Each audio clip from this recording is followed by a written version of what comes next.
All right, guys, we are back. My name is Jason Flame, host of the Master Motivation Podcast.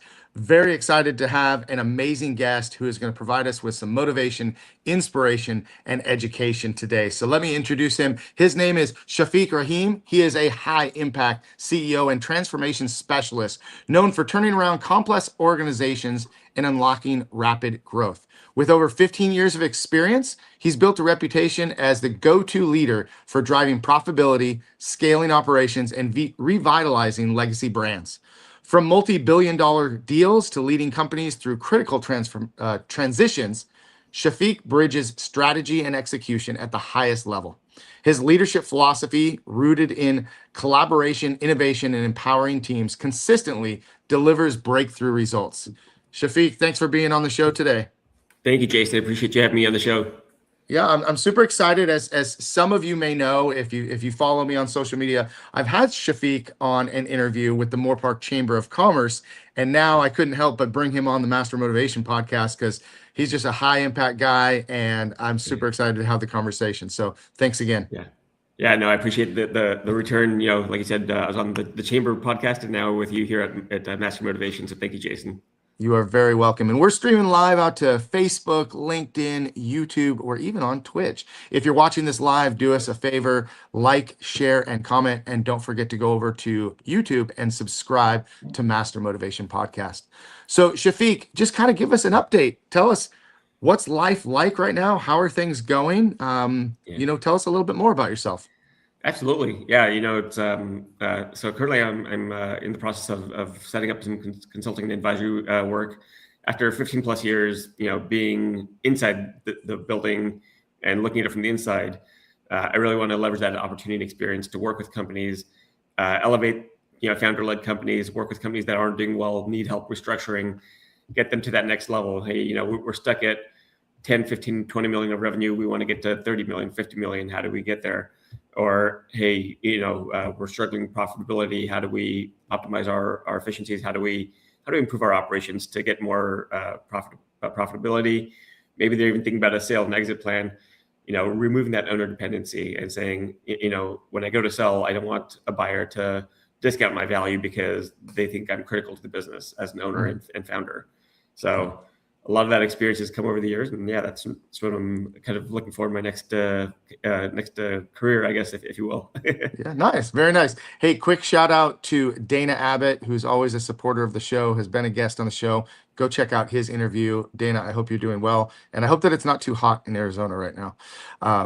But Shaffiq, tell us a little bit more about the man, right? Tell us a little bit more about your background. You and I have talked a lot about work and what you do in your career, but I'd love for people really to get to know your background. What was it like growing up? Where did you grow up? What was your family like? Absolutely. So I grew up in San Diego. I was born in London, but moved to San Diego when I was 3 because my grandparents were there and my parents got divorced. But watching my mom raise me and my brother, single mom, two kids, she really had to hustle. She had to make ends meet, but she never stopped making time for me and my brother. Like, she found that balance despite how much she had to work. And I think my person as I am today is because of who she was. So it was amazing watching that. And it was interesting when I was trying to think about what I want to do career-wise. Initially, I always thought I was going to go down the path of being a lawyer. Well, my mom was a paralegal. She worked for an amazing lawyer in San Diego. And my mom and her boss basically were like, there are too many lawyers in this world. Don't do that. Go do something else. And then I had a really good family mentor growing up also who could tell that I had a strong technical background. Because initially I thought I'll just go straight to getting a degree in business or finance, something more on the business side. And the best advice I got from him, he's an entrepreneur and technical person himself. He said, Shaffiq, get your undergrad degree in something technical, either science or engineering, because you'll have a leg up when you go to market. And I think even today I still thank him for that advice because again it creates a differentiator for me in the space. So for me, I played some sports. I played soccer, but for me, I always enjoyed tinkering with engineering and sciences and kind of being more down that path. And it's funny because even with my son now, we do science experiments on the weekend, and he finds that more interesting than throwing the football around or throwing the baseball around. So, you got to lean into your strengths. There you go. There you go. So you were the kid that was always kind of like trying to figure out how to put things together, how to make things, and how to, Yeah. machines, stuff like that. So Yeah. that's super interesting. I didn't really know that about you. Now you said you grew up in the San Diego area. What made you move, north in California? Because now I believe you're still Yeah. in Malibu area. Yeah. What made you move up this way? So I was looking at really good engineering programs. I applied to Cal Poly. I applied to San Diego State. They had a great program as well. And then I applied to some other places. And for me, it really came down to Cal Poly has one of the best reputations in the industry, for engineering schools and engineering programs. And I was able to then leverage that network at Cal Poly to land my first job at Boeing as an engineer, and start my career with Boeing. So I felt like that was going to be the right fit. And my mom, again, she loves me and my brother, but she was like, I want you guys to go out into the world and do everything. I don't want you guys to stay home or close to home. Don't feel like you have to do that. And so I think, my brother went to USC, I went to Cal Poly, and we both left the nest. Nice, nice. Well, so I have three nephews who have all gone to San Luis Obispo, Cal Poly San Luis Obispo, Yeah. all engineering degrees as well. So Yeah. I've heard nothing but great things, lots of praise. My nephews were also soccer players, so they got their own soccer scholarships, and they got to live the career and go into the engineering field. Yeah, so I So was actually at the sister campus in Pomona, but it was really funny because I had a coworker who's from San Luis Obispo, and there was always that rivalry. okay, okay. So two different, but both great engineering programs, Correct. right? Yeah. And so here you are now, again in the business world, taking companies to that next level. We're not talking about taking, the small businesses to the next level. You're talking about the 20, 30, 50 million dollar companies. Yeah. What's that like, because for a small business owner, they're thinking 20, 30, 50 million dollars in revenue. That would be amazing, right? Yeah. What's that transition from a smaller business or the lower level business to that higher level business for you when you're talking about, that type of volume? Absolutely. I think for me, that transformation difference really is, a small business owner, especially in the manufacturing world, whether it's aerospace and defense or other sectors, 5 up to 10 million, owner operator, the owner still is very well connected with the business. But if they're going to get beyond that, they really need to scale and hire on a team that they trust. They cannot be in the trenches. They have to be more strategic. They have to be kind of the face of the company, but then have a team that handles the finances, at the CFO level. Have again, if it's 10 million, maybe you don't have a CFO, but you have a VP finance, control or something. Have a head of operations. Start to build that management team so that you can go from 10 million to 20 million, 30 million, and keep growing to that next level. And you start to add layers to that management team. But I'm a flat organization structure person. I don't believe that you need to have a manager, director, and VP and an executive. Like, you don't need 4 levels. When you're in that lower middle market, you still only need 1 or 2 layers. A manager and director, or a manager VP. That's probably enough. I don't think, I've seen organizations where they try to have every single layer of management, and it just becomes too hierarchical and then too much political within the organization. Lot of things get lost in translation. A lot of things get lost in those different levels, right? Yep, absolutely. So you've built a reputation for leading complex turnarounds. What's the first thing you look for when you step into an organization that's struggling? I think the first thing I look for is what's working, and then identify what's broken or what needs to be fixed. Typically within the first week, I can get a pretty good analysis on what's working, what's not, what needs to be fixed, and then start to formulate a game plan and strategy on how to execute. I like to say it usually takes about 30 to 45 days to start to build that roadmap, and then within 45 to 90 days to get it put together in an execution plan, either a strategic roadmap or strategic plan, something that says, here's where we are today, here's where we want to be, defining the mission, vision, values, who are we as a company. But within 60 to 90 days, I usually have that roadmap put together to figure out what's working, what's not, and how do we get from where we are to where we want to be.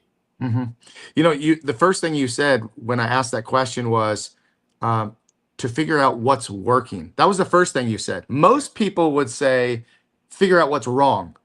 And I Yeah. think that this kind of applies in a lot of different areas, and not just in our business and our companies, but in our Yeah. own personal life. When we start looking at what is wrong and only focusing on what is wrong, we're Yeah. constantly fixing, rather than what you said was looking at what works and maximizing our strengths. Because Yeah. I've read many times that when we focus on the negative and when we focus on what's wrong, we stay in that lower level. When we focus on the strengths, we tend to rise a little bit more, and also bring those weaknesses up a little bit. Does that make sense? Absolutely. Yeah, absolutely. And I think, if you focus on the strengths and what's working and then start to build off of that, what you start to notice is the things that weren't working, they start to fall down because you're focusing on the strengths. And I think it's such a different approach, like you said, versus someone who comes in and just focuses on, oh my God, these 10 things are broken. We have to attack these right away, because you actually lose sight of what's working. And then the things that are working could end up breaking as well. Hmm. Yeah. And for successful companies, I'm sure that it's different for everybody, but there's got to be some commonalities of what are the biggest strengths and what are the biggest weaknesses that you find right in that initial evaluation. So usually in the initial evaluation, what I find as a strength in most of these companies is they have a strong customer base, of customers that trust them, right? Whether it was through the owner and founder or whether it was through the management team, but the customers that are there are because they love the service, they love the quality, they love the company. They may or may not see, the cracks on the other side, within the company. But those customers are there, and usually that's the strength I always see is there's a strong foundation to build off of. And there may even be customer concentration where you have a couple customers that make up a lot of revenue, but again, you still have that foundation to build off of and say, okay, you know what, I can take that, and now I can figure out how do I go out and find 10 more customers, 20 more customers, to diversify and de-risk that customer concentration risk. Mhm. But I think that's such a big play. From the other side, what I've commonly seen in terms of what's typically broken, and again, sometimes companies see it or don't see it, but typically when I come in, what I see is broken is culture. A lot of leaders like to lead with authority, and Mhm. I'm the opposite. I like to lead with a coalition. I like to bring on strong people and build a strong team and get out of their way, but teach them how to work together. Because a lot of people will say, oh well, I need to hire the best person. Well, if that best person starts to make other people annoyed that they want to quit, well, you're going to lose some great talent along the way. You need to find strong people, strong talent that can also fit with a collaborative culture. And a lot of companies lack that. A lot of companies think I just need to hire someone that's going to yell at people and demoralize people to get the work done. It's like, no, you don't need to do that at all. It's so interesting. Just Wednesday night, I lead a leadership course at our martial arts school, and Yeah, the topic for the evening was authority versus influence, and how yeah, important the influential part is versus, I always ask them, what's better, tell them what to do or show them what to do.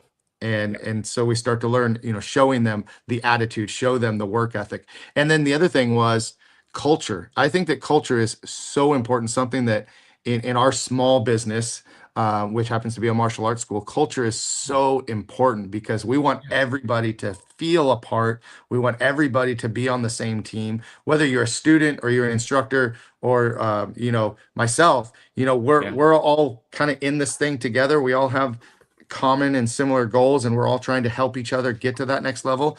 yeah. And I see in other organizations with the Moore Park Chamber of Commerce, culture is very important to us. Culture and community, I think, are really two of the biggest things that I tend to focus on in my business. Absolutely. And I think the other thing, obviously, you have talked about this, that my son, recently delved into martial arts and, down here in the Malibu area. And, I think culture and then even discipline, that translates between the work life and martial arts. I think that discipline, that focus, it really requires, someone with the right mindset to succeed in that environment. Yeah, absolutely. And how's he doing, by the way? Is he still So he's loving taking it? a break right now, yeah. But Okay. I think either over the summer or in the fall, we'll get him back into it. Excellent. Cool, cool. Has he done any competitions yet? He has not. He's Not not yet. there Okay. yet. Yeah, Okay. yeah, Okay. Cool. Well, the time will come. Hey, real yeah, quick, shout out to Roseanne Ozatot, also another amazing guest that's been on the show. She says, take care of people in your charge. And I think that that is, Yeah. you know, just so important. You know, a lot of people get into leadership positions and it's me, me, me. And Yeah. if you have been in leadership long enough, it's not about you, it's about the people that are in your charge and taking care of those people. Absolutely. So thank you, Roseanne, for watching, and thank you for your comment. Now, Shaffiq, a lot of leaders talk about growth, but you've actually reversed stagnation in under a year. What separates real transformation from just busy work? I think real transformation is really in the results, right? So you have to have a target. You have to say, by spending X dollars in investing in this transformation, these are results I need to see. And you need to be willing to be flexible and say, this is working, this is not working. How do I make adjustments? Uh, and then, in that particular situation, for a particular company, we had an expectation that was one level. We actually exceeded it by, I think, more than double what our expectation was. I was amazed to see the results. And again, those fun surprises are good, but you have to also be ready for sometimes when it's not working. Hey, what adjustments do I need to make, and how do I fix it? Because as I tell people, even in your career, you start here, you want to get to here or wherever you want to get to. It's not a linear path. It is your path looks like this, and you need to be willing to be flexible. Yeah. Well, and that word flexible, talk about that a little bit. What that means for everybody at the different levels within the company. Yeah. Talk more about flexibility and how important that is. Absolutely. Yeah. It's so flexible because, or I mean, it's so important because when you don't have that, and when people are rigid and they're stuck on this path of like, well, I need to go down this path and I can't veer off this path, they think what they're doing is the most important thing. And if you try to disrupt them, and I've seen this over at multiple companies, but if you try to disrupt that path, they kind of get thrown off, and they're like, oh, well, if you want me to move from this to this, it's going to mess this up. It's like, yes, I know it's going to mess this up, but right now the priority is here. And I think it's so hard to change that mindset, especially when you're dealing with engineers, when you're dealing with scientists, when you're dealing with people of that technical mindset. They want to stay on that path. They don't like to change direction. But again, when you look at business needs, as a business leader, you have to look at it and say, what's the highest priority for a company? And that could change on a daily, weekly, monthly basis. I think that's one thing that I've learned over the years is, being able to look at your priorities at any given point and say, have my priorities changed? Do I need to adjust what I'm spending my time and focus on? And sometimes, I couldn't help but think about like sparring or grappling since we were just talking about Yeah, jujitsu, but like some people get tunnel vision, right? Like this is where I need to get to. This is where I want to be. And it's like they try to draw that straight line. And like you said, it's all over the place, right? But yeah, like, when we're sparring, I think that I'm gonna do a certain attack, but my partner does something to me that like sets me off. And if I'm not flexible and I can't kind of move on the fly, I'm going yeah, to either freeze or I'm just going to get taken over. And so I yeah, have to be willing to, hey, I was going to go forward, but maybe I need to go right or left before I go forward and just have that yeah, little bit of flexibility. Otherwise, everything crumbles and it's like you yeah, lose a lot of confidence when that happens too. Then you're yeah, then you're in your absolutely. head and not able to move forward. Yeah. In fact, I'll give you a really good example that, is the business equivalent of that. Last year at the beginning of January, we were super excited for 2025. The business was going well. We thought we were going to knock it out of the park. Even our customers were like, "Oh, can we bring in orders? Can we get product faster than promised?" And we were trying to do everything we could to pull things up. Well, come April of 2025, when we got hit with tariffs, it put the brakes on everything. It set everything in disarray. Supply chains were all a mess. Customers were freaking out because their components come from China, had 150% tariffs temporarily on them. All of a sudden, I was getting calls from customers saying, "Hey, Shaffiq, can we delay these orders? Can we push them out? We think the tariff rate will come down," and it did. But again, being as a leader with your customers and suppliers, trying to figure it out together. How do you navigate the tariffs with your suppliers? How do you work with your customers to be flexible to say, yeah, you want me to bring this in, I can bring it in. If you want me to pull it out, I can push it out. I can push it out. And if you force customers and say, no, you have to do it this way and you have to stick to this, that's not a partnership. That's you trying to dictate terms to them. Right. Well, and now you talk about, the importance of partnership, Yeah, whether it's, with your customer base or with, community members, partnership is so valuable. But what I think people forget in partnerships is that it goes both ways. and Yeah. it's beneficial on both sides. And I like to always try to think that if I'm going to do something, I don't want it just to be a win-win. I want it to be a win-win-win. It's Yeah. a win for me, it's a win for you, and it's a win for anybody else involved. And so I think, do you find that people lose sight of that, lose sight of what partnership actually means? Absolutely, and I think as a leader, or even as an individual, even if you're not in a leadership position, you have to make those choices. For the company, for yourself, and I'll give you examples. At previous companies, there were customer partners and supplier partners where that partnership didn't feel like it was there, and it felt like one-sided of pushing my company around, where I had to step in and say, look, this doesn't work. I've had to say, let go of customers because that partnership didn't feel like it was there. I've had to talk to customers when partnership felt like it was breaking down and saying, hey, I want to keep working with you, but this has to get back on track. We can't be pointing fingers, blaming, one way or another. And sometimes it works, sometimes it doesn't. But I think as a leader, you need to make sure that your customers respect you and you respect your customers, and even suppliers. Again, it goes both ways. I think that's so important. And it's so interesting that you say the 1+1 = 3, because my wife and I say that to our son all the time. We're not trying to mess him up in math or anything, but we're like, you want to have a better outcome. You want this to be a positive impact and experience. Yeah, absolutely. And as a small business owner, once again, one would find it interesting to say sometimes you have to let go of a customer, or sometimes you have to separate yourself. I've had to let students go before. I've had to ask students not to continue to train with us because it was no longer a partnership. I felt like maybe I was getting pushed around, or they weren't giving as much as they were receiving. And that could be a hard thing for a small business owner to do, to say, nope, sorry, I don't Yeah. want your business any longer, because this Yeah. is not this is no longer a good fit. Because then what ends up happening is they disrupt the culture and the community, and that one bad apple can really infect the bunch. So for Absolutely. small business owners out there, or even your friends, sometimes Yeah. it's hard to eliminate friends or family when they are no longer serving a partnership or a friendship, where Yeah. you're doing all the work for them, and there is no longer any benefit on your side. As a matter of fact, sometimes we have friends that bring us down or make us feel like, oh gosh, I don't want to take this phone call because this is going to be all about them. And Yep. that can be challenging, that can be difficult. So just with all of Absolutely. that, keeping that in mind. So hey, I want to thank everybody who is watching live. We've got several people out there. If you guys have any questions for Shaffiq, please drop your questions. Let us know. We'd love to hear from you. But I'll keep asking my questions until I hear from you. So thank you guys for watching. You mentioned being a dual threat leader, bridging technical infrastructure and boardroom strategy. How did you develop that unique combination, and explain that dual threat leader? Absolutely. So that kind of goes back to what I mentioned earlier, where I got that great advice of getting my undergrad degree in a technical field. So I have a bachelor's degree in computer science. I was actually telling someone this story yesterday. It was interesting. So I have a bachelor's in computer science, and then I wanted to pursue the master's because the master's also gets a little bit more practical in terms of application of computer science. But as part of the master's program, you also have to do a thesis. I was working at Boeing at the time. I leveraged my work at Boeing to apply it into a commercial environment, so that way it wasn't like infringing on defense trade secrets or anything.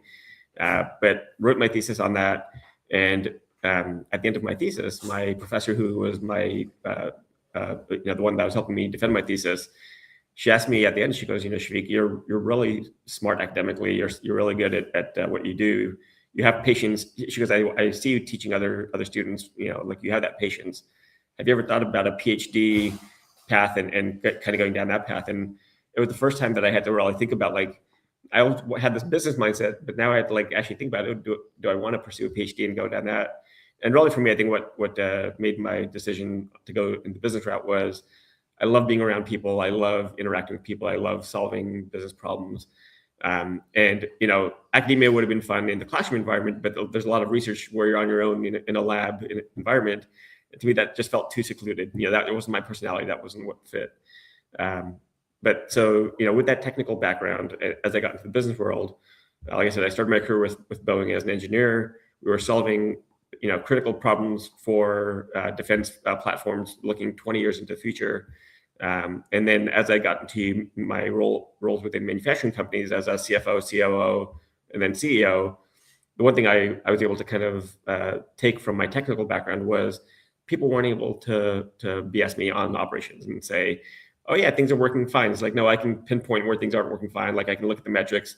Again, this is where that finance operations and executive leadership partner with the engineering background to say, nope, I can dig deeper. I know exactly where the problems are, and I can call out when people say things are working fine, but I know they're not working fine. Wow, that's pretty. I mean, so two things I knew about you when I first met you. Number one, you're super smart. So everything. Sometimes when you start talking about certain details, I don't feel quite as smart. I'm not following everything, but you know exactly what you're talking about. But the second thing is that you do love to be around people. I noticed that in our first interaction, you are such you wanted to get to know everybody when it came to when we came in and visited you and you came into our community in the Chamber of Commerce, and even still you're staying engaged and staying involved, and I can tell that you love being out and with the people. Why is that so important to you? I think for me, it's so important because I have a genuine interest in people, and good and bad, right? Like I want to support people's successes, and I want people also to get to know me as a person. But also, if someone's going through hardships or troubles, and I can be a support person, or I can help them in any way, I want to get to know people in a genuine manner. And I appreciate that you recognize that, like you said when you and I first met, because it's not about just a high level relationship. Talking to you for 2 minutes and moving on to find the next connection. Like I'm not that way. I was not raised that way. To me, it is genuinely about knowing those people. I was telling someone actually this the other day when my mom passed away. She was only 56. She was young, had a heart attack, but she was otherwise healthy. Her entire office shut down, came to the funeral. The Starbucks next to her office shut down. Everyone from Starbucks came to the funeral and like brought her favorite drink, wrote it on the cup. There were so many people that she touched that I'd never seen. Like I knew my mom was a good human, but like to see how many people genuinely cared and she interacted with, it was amazing to see that. And I tell people if I could have 10% of those people with the same relationship come to my funeral, I'd be impressed, because I feel like she was an amazing person. Well, I never met your mom, but just what you're telling me right now speaks volumes of her character, and she has obviously passed that along to you. And I'll share this comment with you because Jackie's watching, and she said that you're always the nicest guy in the room, and people notice that. But it's not Thank you, just Jackie. being the nicest guy and people noticing that. Like, you know, I meet a ton of people through the Chamber of Commerce, new business owners. We make a connection and we come and do a ribbon cutting. We come and do a grand opening, and everything's all great. And then after that, I almost never hear from them. Like I could see them in the grocery store and they don't even say hello to me. You know what I mean? Yeah, But yeah, like you and I have had this connection since you've been on the show. yeah, And I know we follow each other, on LinkedIn. You're always commenting and supportive. So everything you're saying, you back up with your actions. So, I absolutely. appreciate that about you. And I appreciate that, our relationship has grown from the first time we met, to now. And I Yeah, look forward to it continuing. So, if you do absolutely. this with everybody you meet, I mean, you're definitely going to have those coffee cups with your favorite, drink, and those people coming to visit you Yeah. as well.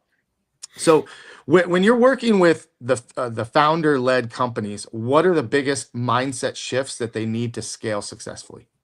So the biggest mind shift that I've noticed, and it's hard for them to get their head around it, is to start to release power and control. And again, it's not always power and control, but like release duties and roles and responsibilities and start to delegate more.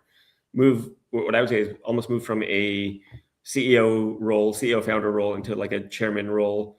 And with these founder-led companies, the other hard thing is because of that pride and ego, like I've built this, or my family built this. The biggest thing is for them to accept also that they can learn from a lot of people. And so my biggest advice always to founder-led businesses is you don't have to give up equity, you don't have to do anything to bring on other partners, but create a board of advisors. Find people that are going to help you drive this business from where it is today to the next level, because you need to connect with people that have probably worked for similar companies. Maybe they're bankers who have covered the industry. Maybe they're advisors or consultants in the space. But just surround yourself with people that understand the industry and where your business is today and how it can get to the next level. And there's no harm in that. That doesn't mean you're doing anything wrong. They're just going to make sure to guide you in the right direction. I think that's the hardest thing for a lot of founders to get their head around, is like, well, no, I know what I'm doing. Like, I don't need someone to tell me what to do. But you can always. I'm the opposite. Like even as a CEO, when I come to companies, I don't act like I know everything. I don't come in as the smartest person. I surround myself with smart people, and I always feel like I can learn. There was a meeting I was in last year at some point where I remember we were trying to solve a production problem on a formulation, and I asked the stupid question in the room. I said, well, here's how I would approach it, or here's a potential solution that I think we could go down to fix this problem. But tell me if I'm wrong, right? Like I admitted 100%. And a couple of people chimed in and they're like, Shaffiq, that's a good idea. Here's why we have concerns or why it may not work. And again, I'm not ashamed to throw an idea out there and then receive the feedback to say, okay, yeah, at least we talked about it and considered it. I don't believe there's ever a stupid question. Someone asked me last night in a class, we were doing a workshop, I have a stupid question. I said, there are no stupid questions, because if you don't know the answer, or you're asking the question to kind of, pose this to the group, like everybody's going to learn from it. So I never think that there's a stupid question. Before we move forward, can you move up just a little bit? Just your background tends to wash you out when you lean back a little bit. Just keep that in mind. So, when you're talking about, the founder-led businesses, being able to release, let go, delegate more, man, I can remember being a young business owner, and this was my biggest challenge. It was my biggest problem. I couldn't get out of my own way. And so everything had to be the way that I did it. And that was the only way. And it was like this total light bulb shift when I realized, wait, like if I take advice from other people, or at least look at outside influence, I can bang my head against the wall doing it my way, or I could start pulling people in. The first thing I did was I hired a mentor. I hired a consultant to help me take my company to the next level. And then they taught me how to build a team around me, which now is wonderful, because it happens to be my family, my wife, my son, my daughter's boyfriend. And all the kids that grow up with me, they're still my kids, but now they're older. Now they have opinions. And there's lots of times where I even ask parents in our school, customers, for their advice. Like, what do you think? How do you think we could do better? What do you think we could do different? And I'll get answers that I would have never thought of on my own. But had I stayed in that, that mindset of, it's my business, I built it, it's going to be the way I want it to be, and that's the only way. I was only going to go so far with that for so long. And I'm happy that, at least 10 years in, because now we're 32 years. This April will be 32 years for us. That's amazing. But 10 years in, I finally got my act together, and we talk about, working so hard in the business versus working on the business. And when I was teaching all the classes, doing all the things, I just couldn't get out of that mindset. So I'm glad that I did. So I'm glad you brought that up. Yeah, and I think something that you probably learned early on, and that I have appreciated, with my involvement with Moorpark, like you said, I still stay engaged with the community, is being a part of the community, engaging with the community goes so long. Whether you're a small business or a medium to large manufacturing company, staying connected with your community, giving back, finding ways to again be connected, I think goes a long way to help with business success as well.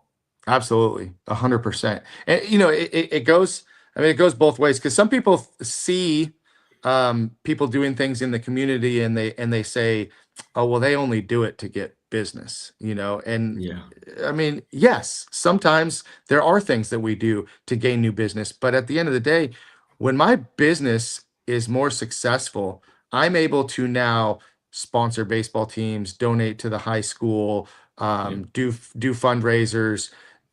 When you're a really lean, mean company, and you have like not a lot of wiggle room there, number one, you don't have time to engage in the community, and you don't have any resources to give back. So Yeah. yes, I mean, there's things that we do in our community that bring us business, but every time it brings us business, we put it right back out, and Right. it's a Exactly. cycle that we Yeah. work together. And I think that that's another thing that that we have learned and we are very proud of with our Yeah. company is just constantly being involved. Like, how can we help you? How can we, like we said before, partner with you and Yeah. work together? Because at the end of the day, we all live here. Yeah. Our kids are gonna grow up here, go to school here, maybe work here, maybe open a business here, maybe own a home here. We Yeah. want to see everybody be successful and continue to build those future leaders. Well, we only Absolutely. have about 5 to 10 minutes left, Right. so I want to give you just a minute, Shafiq. Is there Yeah. anything we haven't talked about yet that you really want to touch on that's important to you, that you're passionate about, that you want to share with the audience? I think the one thing that I would share from my experience is never be afraid to learn and grow. Don't think like you know everything and you're done past that growth phase. I've talked to people recently, even in their 60s, and they said, "Yeah, I have that same mindset. I always feel like I can learn from someone." And it's so interesting. Conversation I had with someone a few weeks ago was a lot of business owners that are in the baby boomers that started this business in the 70s and 80s. They are still running it like it was in the 70s and 80s. They still have manual processes. They still do things on paper, and it works for them. Again, if they want to stay that size, and then but then when they hire people, again, they're hiring millennials, they're hiring Gen Z. People that have a different mindset of work, and they are still effective, but they have a different mindset of how they want to work it and how they want to approach problems. And the comment that this person made, which I laughed about, was Gen X, we are the bridge. We are going to get the boomers to figure out how to work with the millennials and Gen Zs, and we are going to be that bridge to take companies to the next level. Yeah, I read a book not too long ago that talked about I think it was the five different generations and how they work together. It was so interesting to me because what we hear a lot now is these kids nowadays, they don't know how to work, they don't have a work ethic, and all that stuff. And I mean, I guess you can jump on that bandwagon, right? Yeah, But there's a lot that kids these days now know and can do. I mean, for yeah, example, you look at someone like my daughter who's running our social media for the Chamber of Commerce. She yeah, does a phenomenal job, way above and beyond like what I do, even for our own company. I'm yeah, like, hey, can you help me out a little bit? Like give me some yeah, more ideas. yeah, Because they were born in that age of social media, and so they yeah, get the game. And it's funny you talked about companies doing thing on paper. I think I'm guilty of that a little bit because I still have quite a few processes that I use paper. I'm a little old school that way, but I do love learning. In martial arts, we talk about the white belt mindset. The white belt mindset is that you're always a beginner. You always have, an empty yeah, cup and the ability to learn. And I think that that's what you were talking about, is just yeah, being willing to learn and be willing to grow, no matter who it is. I mean, I learned some of the best things from my students, and I've been training yeah, in martial arts for 40 plus years. I could yeah, still learn from them because they teach me a method that I'm using that's not working. Instead of me thinking yeah, you're not getting it, yeah, it's you're teaching me a way to teach you better for the next person. And I think yeah, that's right on point, that we need to be of that mindset where we're constantly learning, we're constantly growing, yeah. and and we're If and I could we're just add helping. one quick comment to that. Yeah. So at a former company, we were working with a creative agency, and they were rolling out a social media campaign for the company. And one thing that I thought was really unique is they had a social media strategist who is a Gen X, someone who is a millennial, and someone who's a Gen Z. Because, like you said, they are all different viewpoints, but they're all relevant. Hmm. And it was amazing for me to learn from all those different viewpoints as well. And I love that they took that approach versus just like, oh, we're going to hire this one person from this one generation and they're going to know all of it. No, they're not going to know all of it. Right. Yeah, the collaboration of those three has to be super unique. Yeah, So I think that's awesome. Well, Shafiq, our time went super fast today. I crazy. wish that Yeah, we had more time to talk a little bit more. yeah, Guys, if you have any questions that we didn't answer today, feel free to just comment, and I'll make sure that if Shafiq can answer that later, or if there's something that we can talk about. But I look forward to our relationship continuing, learning more about Me you too. as we go along, and watching all the things that you do out here Yep. in the surrounding communities. So Very good. again, last chance. Anything else you want to add before we go? No, I think I did. I feel like we covered a lot. Like you said, time went by really quickly. I will be at the State of Moore Park in about 10 days, so I look forward to catching up with everyone there who's going to be around. I will be there. I will be there and excited for it. It's going to be a great event. Uh, and Shafiq, while we're talking about Moore Park, Yeah, I've asked you this before. I asked you on the chamber thing too. Like, what yeah. makes Moore Park so unique? Why do you don't live in Moore Park, but you love No, Moore Park? I do. Why do you love Moore Park so much? So a couple things. I grew up in La Mesa initially, and then moved to North County, San Diego.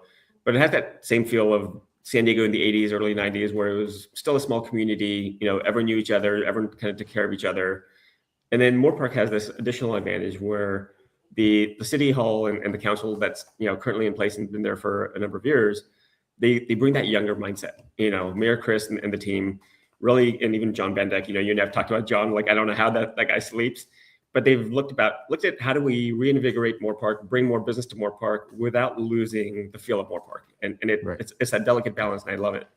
Yeah, I think it goes back to what we were talking about before again with the culture, right? Yeah, Culture is so important. And I think that Moore Park definitely has a unique culture, and I'm super proud to be a part of it and super yeah. proud to have had you on the show and make this connection. So thanks Thank again you. for all your time. Thanks for Absolutely. just sharing some information with us. Get your Yeah, son back on the mat, get him training again. absolutely. And I can't wait Yep, to hear about his first competition when he gets to do one. And definitely. we'll see each other soon. We'll see each other at State of Moore Park, guys. That's it for Master Motivation Podcast today. Thank you so much for tuning in. Take a look next week. I'll have another guest, Sandra Jennings, coming up next Friday, April 3rd. So, Shafiq, thank you so much. Have a great day Thank and you, have a Jason. great weekend. You too. Thank you. All right, guys. Be well. All right. Talk to you soon. Bye bye.